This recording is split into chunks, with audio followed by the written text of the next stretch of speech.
جا کے فرعون کے پارلیمنٹ میں کھڑے ہو کے اعلان کر دو لا الہ، کوئی الہ نہیں، کوئی معبود نہیں، الا اللہ، اگر کوئی الہ ہے تو وہ اللہ ہے جس کے ایک ہونے کی دعوت صبح شام میں اور ہارون تمہیں دیتے رہتے ہیں، صرف وہ اللہ ہے۔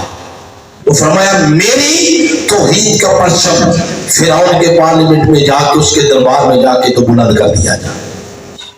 اور کیونکہ حکومت کے خلاف جا رہے تھے نا، حکومتوں کے خلاف جانا ہر کسی کے بس کی بات نہیں ہوتی، چیتے سے بھی زیادہ مضبوط جگر چاہیے اور اعصاب چاہیے۔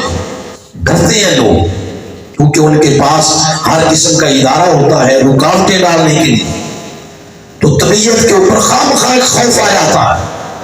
تو فرمایا اے موسیٰ اور ہارون تم دونوں جا رہے ہو، لا تخافا، ڈرنا نہیں، اننی معکما، بے شک میں تمہارے ساتھ۔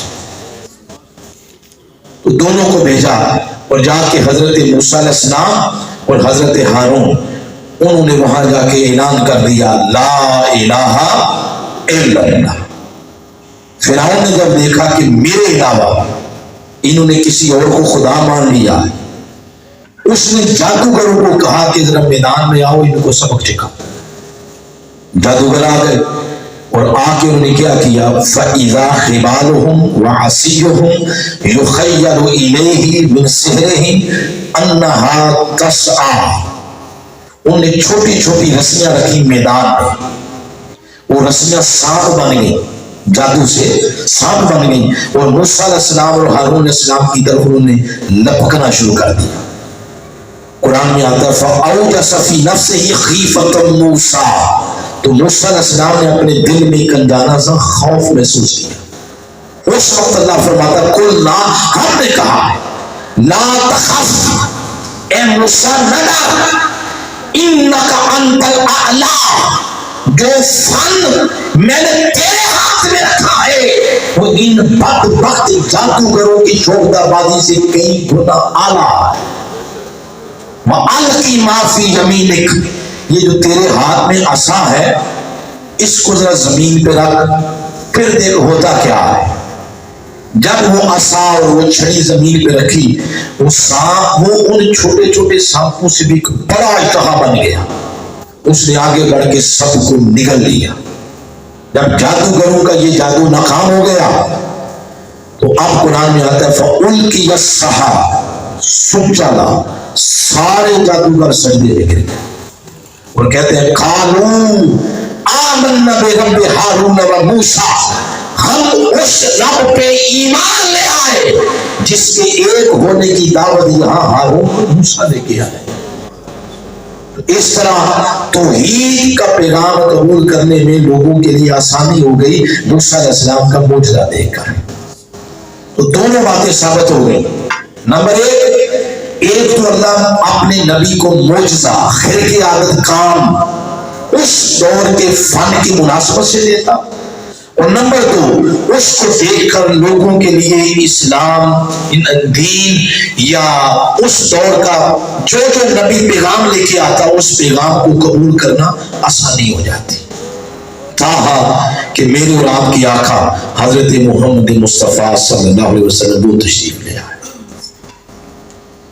آپ کی عمر مبارک 40 سال ہوئی تو اللہ نے حکم دیا کہ محبوب نبوت کا اعلان بھی کیا جائے اور میری توحید کا پرچم بھی بلند کیا جائے۔ اس دور کا جو فن عروج پر تھا وہ فن تھا عربی زبان کے اندر شاعری کے مقابلے۔ بڑے بڑے شعراء تھے اس زمانے کا، ایک شاعر آج بھی اس کی شاعری پڑھی جاتی ہے، متنبی نام ہے اس کا، علوم شریعہ والے پڑھتے ہیں، ویسے بھی جو ماسٹر کرتے ہیں اسلامیات عربک میں پڑھتے ہیں اس کو لغت مضبوط کرنے کے لیے۔ اس دور کے 10 بڑے بڑے شاعر تھے اور یہی فن لوگوں کی معیشت مضبوط کرنے کا ذریعہ بنا، پیٹ پالنے کا ذریعہ بنا، لوگ اسی کو سیکھتے، اسی کی طرف لپکتے اور بڑے بڑے شاعر ایسا کلام لکھتے کہ سننے والا سر دھڑتا رہ جاتا۔ جیسے دیکھیں ہماری محافل کے اندر نعت خواں جب کلام پڑھتا ہے تو وہ شاعری ہوتی ہے نا، اسی شاعری کو سن کے لوگ وجد میں نہیں آ جاتے، لوگ داد بھی دیتے ہیں، لوگ خراج تحسین بھی پیش کرتے ہیں، آنکھوں سے آنسو بھی نکلتے ہیں۔ یہ طبیعت کے اوپر جو کیفیت طاری ہوتی ہے، یہ کیفیت وہ شاعری سن کے ہی ہوتی ہے۔ تو 10 بڑے بڑے شعراء تھے اس زمانے کے، اور جو شاعر ٹاپ کا ہوتا اس کو اعزاز یہ دیا جاتا کہ تختی کے اوپر اس کا کلام تھوڑا سا لکھ کر کعبۃ اللہ کی دیوار کے ساتھ آویزاں کر دیا جاتا، اور وہ یہ سمجھتا کہ مجھے سند مل گئی ہے، میں سب سے بڑا شاعر۔ وہ جگہ جگہ بیٹھ کے کہتا تھا کہ مجھے عام نہ سمجھنا، میں وہ ہوں جس کا کلام کعبۃ اللہ کی دیواروں کے ساتھ آویزاں ہے۔ جو لوگ اس کو رسپیکٹ دیتے اور عزت کرتے۔ اسی اسلام میں آقا علیہ السلام نے اعلان کر دیا لا الہ الا اللہ محمد رسول اللہ صلی اللہ علیہ وسلم۔ ساتھ ہی قرآن پاک کی آیات کا نزول شروع ہو گیا۔ اور یاد رکھیں، کوئی مانے نہ مانے، ہم مانتے ہیں قرآن حکیم آقا علیہ السلام کا پہلا معجزہ ہے۔ یہ حضور علیہ السلام کا پہلا کیا ہے؟ معجزہ ہے۔ تو اللہ پاک کا یہ کلام حضور کے سینے اقدس پہ اس کا نزول شروع ہو گیا۔ اب اس کی اتنی تاثیر تھی کہ صبح شام مکہ کے لوگ شاعروں کا کلام سن کے آشش کر اٹھتے جب انہوں نے حضور کی زبان سے قرآن سنا۔ ایک کلام خدا کا، دوسرا زبان مصطفیٰ کی۔ اندازہ لگا سکتے ہیں تاثیر کا عالم کیا ہوگا۔ صبح شام جب حضور سے سنتے، ان کے دل بولتے کہ یہ کلام مکہ کے کسی شاعر کا نہیں، لگتا یہ ہے یہ کلام کسی بہت بڑی طاقت کا ہے۔ پھر وہ حضور سے پوچھتے یہ کیا ہے؟ پھر آقا علیہ السلام ان کو توحید کی طرف ان کی طبیعتوں کو راغب کرتے۔ میں پھر اب اس طرح قاری تو نہیں ہوں کہ میں سر کے ساتھ پڑھوں، مگر میں صرف اپنے موقف کی تائید کے لیے پڑھنا چاہتا ہوں۔ قرآن پاک کے آخری پاروں کی جو صورتیں ہیں یہ میکسیمم مکی صورتیں ہیں۔ ان صورتوں کی چھوٹی چھوٹی آیتیں ہیں، لمبی آیتیں نہیں ہیں۔ میں تشبیہ نہیں دے رہا، ویسے آپ کی کلیئرٹی کے لیے بات کر رہا ہوں۔ جیسے آپ شعر پڑھتے ہیں، ان کے قافیے، ان کے ردیف، ان کے آخری لفظ ہم وزن ہوتے ہیں، اور شاعر کی کوشش ہوتی ہے کہ لغت سے ایسا لفظ ڈھونڈ کے لاؤ، لفظ ایک ہو لیکن معنی اور مفہوم کے لحاظ سے سمندر ہو۔ وہ سمندر کو کوزے میں بند کرنے کی کوشش کرتا ہے۔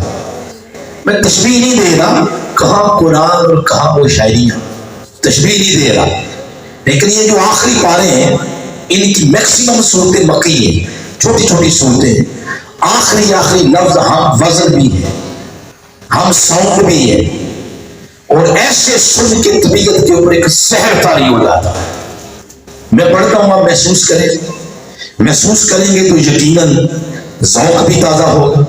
جب ذوق تازہ ہوگا تو یقیناً اس کا اظہار زبانوں سے بھی ہوگا۔ سنیں، سورۃ تکویر پڑھنے لگا ہوں۔ یہ ارشاد فرمایا بسم اللہ الرحمن الرحیم اذا الشمس کورت واذا النجوم انکدرت واذا الجبال سجرت واذا العشار عطلت واذا الوحوش حشرت واذا البحار سجرت واذا النفوس زوجت۔ سبحان اللہ، سبحان اللہ۔ پھر ایک اور مقام پڑھنا چاہتا ہوں، والنازعات غرقا والناشطات نشطا والسابحات سبحا فالسابقات سبقا فالمدبرات امرا۔ ایک اور مقام سنیں، سورہ النبا ہے، فرمایا علم نجعل الارض مہادا والجبال اوتادا وخلقناكم ازواجا وجعلنا نومكم سباتا وجعلنا الليل لباسا وجعلنا النهار معاشا وبنينا فوقكم سبعا شدادا وجعلنا سراجا وهاجا۔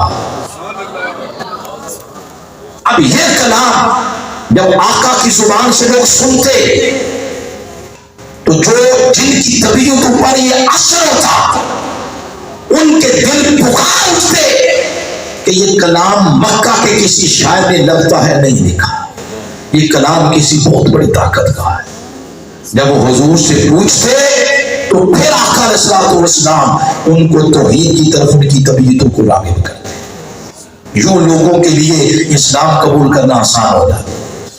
تو ہر روز کبھی 2 بندے مسلمان ہو رہے ہیں، کبھی 3 بندے، کبھی 4، کبھی 5، کبھی 1، کبھی 2، کبھی مرد، کبھی عورت، کبھی بوڑھا، کبھی بچہ، ہر روز اسلام کی جماعت میں اضافہ ہو رہا ہے۔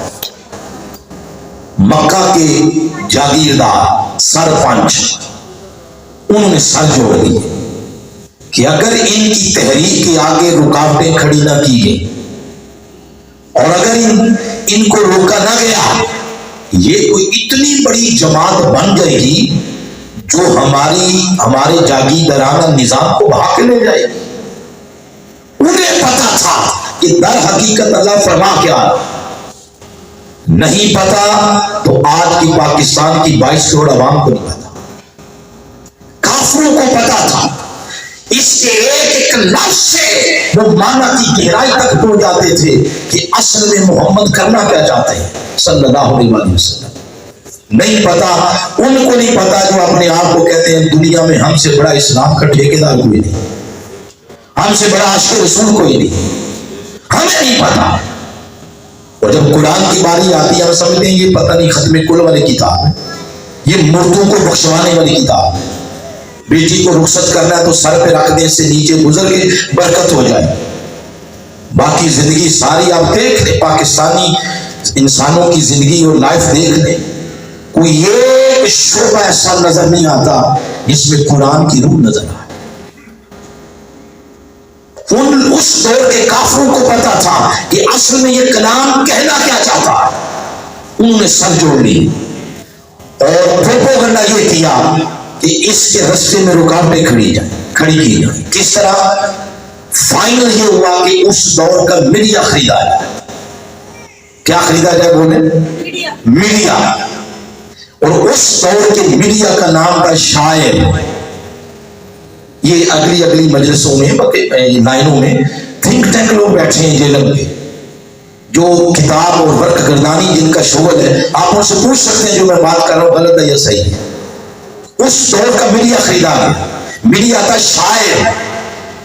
یہ ہیرو کو زیرو بھی یہی بناتے تھے اور ہیرو زیرو کو بھی ہیرو یہی بناتے۔ بادشاہوں کی شان میں ایسے ایسے قصیدے لکھتے کہ زمین آسمان کی کتابیں بنا دیتے۔ کبھی مطلبی کو پڑھے آپ، جس قسم کی شاعری کرتا ہے زیرو کو ہیرو بنا دیتا۔ تو یہ مائنڈ میکر تھے، پروپیگنڈا کرنے میں ماہر تھے۔ ایک جگہ کی خبریں دوسری جگہ یہی لاتے جاتے تھے۔ بادشاہوں کے ذہنوں کے اندر خمار ان کی شاعری پیدا کرتی تھی۔ یہ تھا اس دور کا میڈیا۔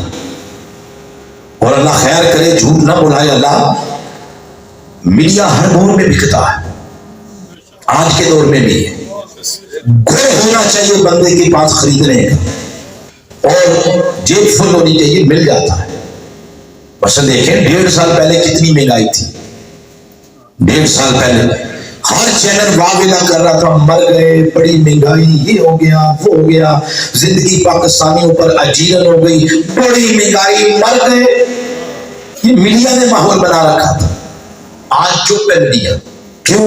مہنگائی ختم ہو گئی ہے، بالکل ختم ہو گئی، پیٹرول فری مل رہا ہے، دالیں گنڈے آلو پیاز دالیں یہ تو بالکل ہی ایسے سڑکوں پہ پڑی ہوتی ہے، جس کا دل چاہے جتنا مرضی لے جائے۔ اتنی مہنگائی ختم ہو گئی ہے۔ تو یہ ماحول کس نے بنایا؟ میڈیا بناتا۔ تو گوہ ہونا چاہیے خریدنے کا، یہ مل جاتا۔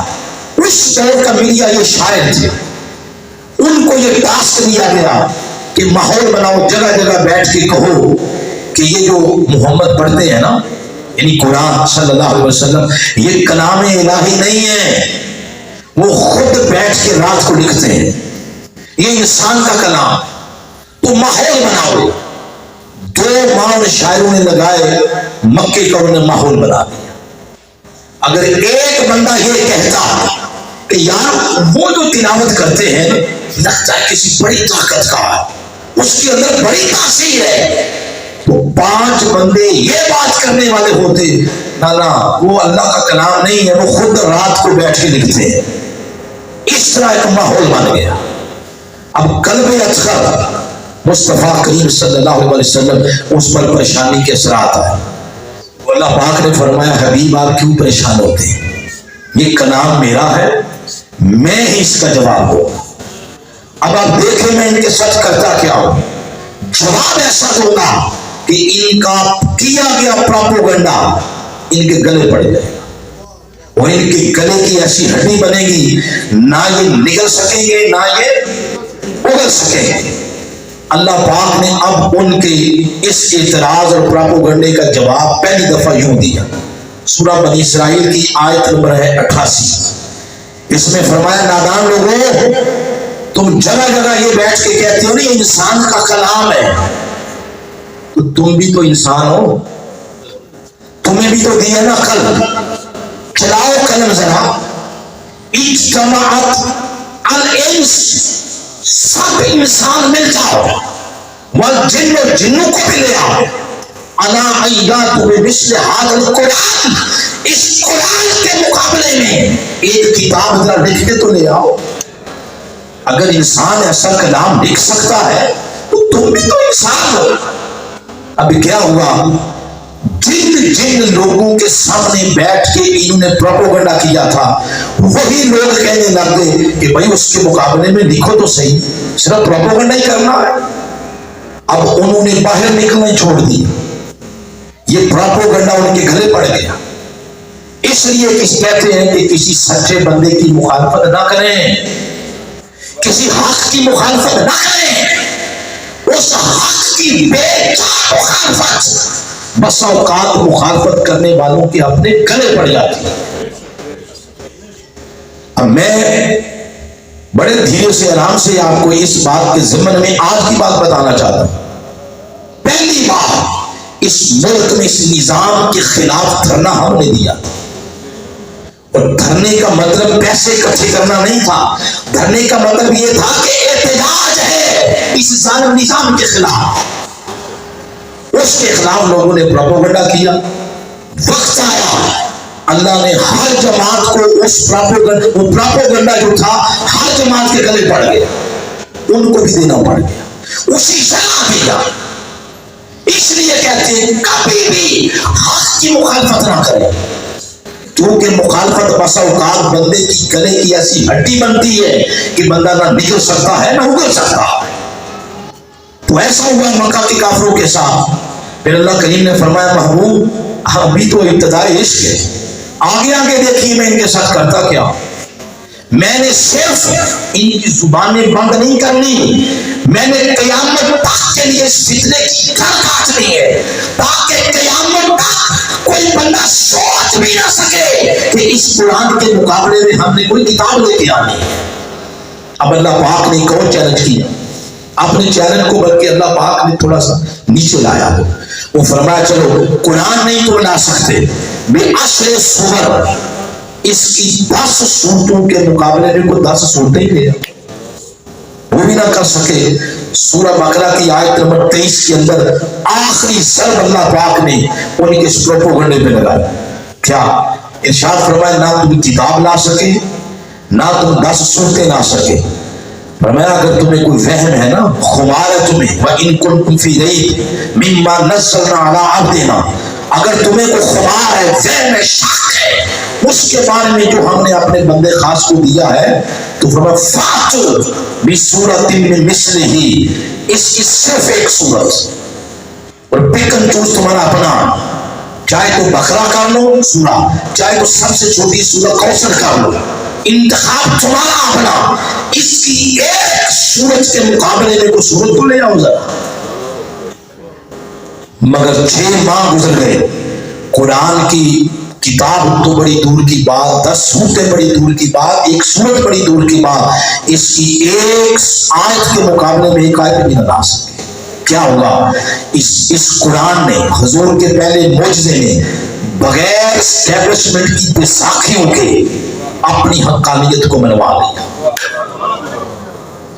اس سے پتہ یہ چلا جو حق ہوتا ہے، جو سچ ہوتا ہے، اس کو کسی بیساکھیوں کی ضرورت نہیں۔ وقتی طور پر لگتا ہے کہ تحرک رک گیا، رکاوٹیں آ گئی، مگر وہ رکاوٹیں، وہ پروپیگنڈا ایک پانی کے بلبلے کی مانند ہوتا ہے۔ حقانیت اور سچ اس مشن کی بغیر کسی بیساکھیوں کے مخالف شبد دیر کے اپنا آپ خود بنوا لیتی۔ تو یہ حضور اسلام کا پہلا معجزہ ہے جس کی سچائی نے اپنا آپ منوا دیا۔ پھر اللہ پاک نے اور بھی معجزات عطا کیے۔ مثلا حضور اسلام کو اللہ نے یہ معجزہ دیا کہ مکہ کے لوگ جب وہ کنویں کھدواتے، بورنگ کرواتے، نیچے سے پانی کڑوا جاتا، وہ حضور کو بلاتے، آپ نے اسلام اس میں لعاب دہن پھینکتے، کڑوا کنواں میٹھا ہوتا۔ میں جو باتیں بتا رہا ہوں یہ بخاری میں، مسلم میں، صحاح ستہ میں جو معجزات کا چیپٹر ہے ان کو کھولیں، یہ باتیں ساری ادھر ملیں گی آپ۔ پھر آپ علیہ السلام کے پاس کسی کا میدان جنگ میں بازو کٹ گیا، کٹا بازو لے کے کوئی آیا تو آپ علیہ السلام نے لعاب دہن لگا کے اس کا بازو جوڑ دیا۔ تیر لگا کسی کو آنکھ پہ، آنکھ نکل گئی، ہاتھ پہ لے کے وہ آیا، حضور آنکھ دیں، فرمایا آنکھ چاہیے یہ جنت؟ اس نے عرض کیا حضور آنکھ میرے کہنے پہ دے